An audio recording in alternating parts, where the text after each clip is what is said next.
मूल निवासी संघ के तत्वावधान में भुल्लनपुर मलिन बस्ती में हाथरस कांड की पीड़िता मनीषा वाल्मीकि को श्रद्धांजलि अर्पित कर शोक सभा का आयोजन किया गया।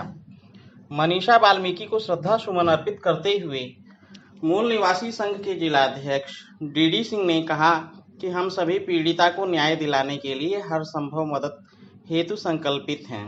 सभा में राष्ट्रीय अध्यक्ष श्रवण कुमार ने अविलंब परिणाम हेतु सरकार व शासन से अपील की। शोक सभा में अरुण कुमार वर्मा, हंसराज कश्यप, चंद्रशेखर पटेल सहित पदाधिकारी व कार्यकर्तागण शामिल थे।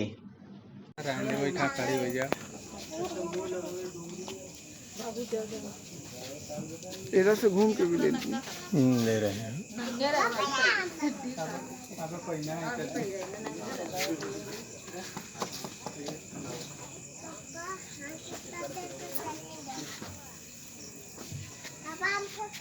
ये मास्क लगा लीजिए, मास्क सब फोटो व्हाट्सएप करिएगा। मास्क लगाना जरूरी है। नहीं बोलेंगे भाई के पास हैं। काम आ जाएगा वही में। हाँ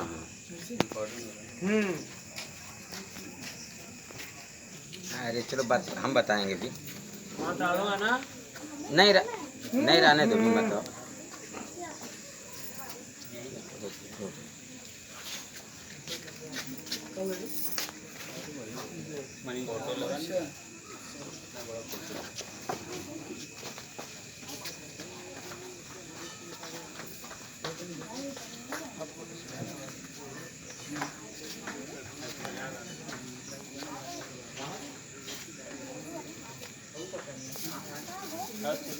होता है इस देश में ऊंच नीच का भेदभाव क्यों बना हुआ है। यहाँ के मूल निवासियों को नीच समझ करके, कमजोर समझ करके इनके साथ अत्याचार कब तक होता रहेगा। साथियों, बड़ी ही बेभत्स घटना है। बहन मनीषा के साथ, इस बहन के साथ दरिंदों ने, 4 दरिंदों ने लग करके इसको खींच करके खेत में ले गए हैं। इसके गर्दन को मड़ोड़े हैं, इसके साथ बलात्कार किए हैं, हड्डियां तोड़ दिए हैं, जीभ तक प्रभावित किए हैं कि ये बोल ना सके, अपना जो है बयान न दे सके। लेकिन संयोग था कि इसने ज़िंदगी की एक लंबी संघर्ष चली। 16 तारीख से लेकर के घटना हुई और जो है 10वें दिन इसने जो है जीवन और मृत्यु के बीच संघर्ष किया। करने के बाद अंतिम समय में एकदम होशो हवास में इन्होंने बयान दिया कि इनके साथ इसके पहले भी ये लोग बलात्कार की घटना के अंजाम देने के लिए ये प्रयास कर चुके थे। ये दूसरा अटैक था। दूसरे अटैक में बहन को इतने बुरी तरीके से इसके साथ जो है जघन्य अपराध किया गया, दुष्कर्म किया गया, इसकी हत्या की गई। इस हत्या के बाद भी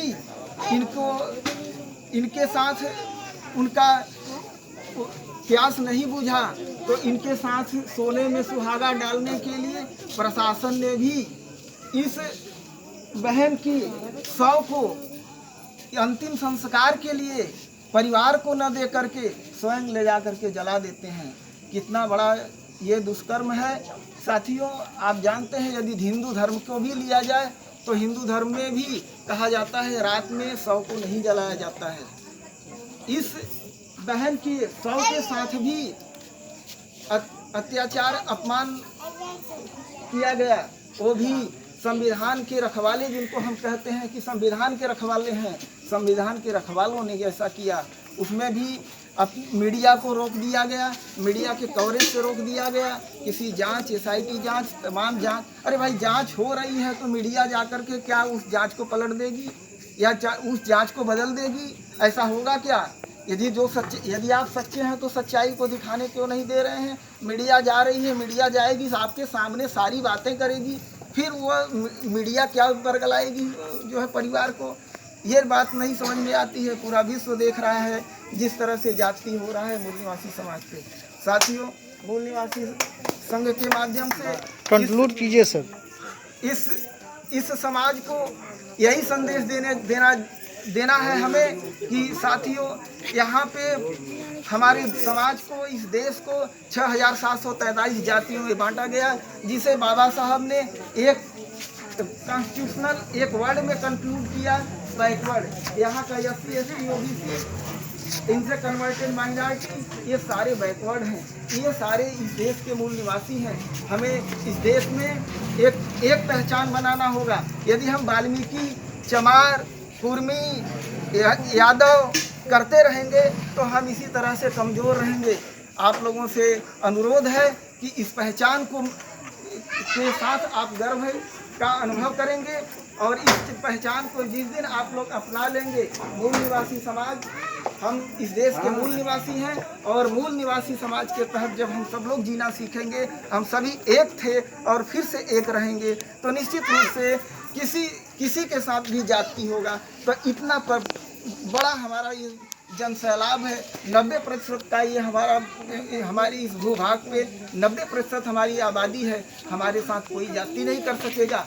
मैं साथियों एक बात और मैं बता करके अपनी बात ख़त्म करता हूँ। विश्व में कोई ऐसा देश नहीं है कि उस देश पे किसी मूल निवासी का आधिपत्य न हो या उसका जो है शासन न हो। यही एक ऐसा देश है जहाँ पे कि यहाँ के ही मूल निवासी हमेशा गुलामों की ज़िंदगी जीते रहे हैं, और ये परिस्थितियाँ बार बार पैदा की जा रही हैं। इससे हम सभी को किसी भी अन्याय का मुकाबला हमें हमेशा डट कर के करना पड़ेगा। तो आप सबसे अनुरोध है कि आप लोग जागरूक बने, अपन तर्क करें, किसी के भी बहकावे में न आवे, और एक मजबूत समाज, मूल निवासी समाज बनाएं, और हम सभी एक साथ जुड़ करके किसी भी दरिंदे का, किसी भी अत्याचारी का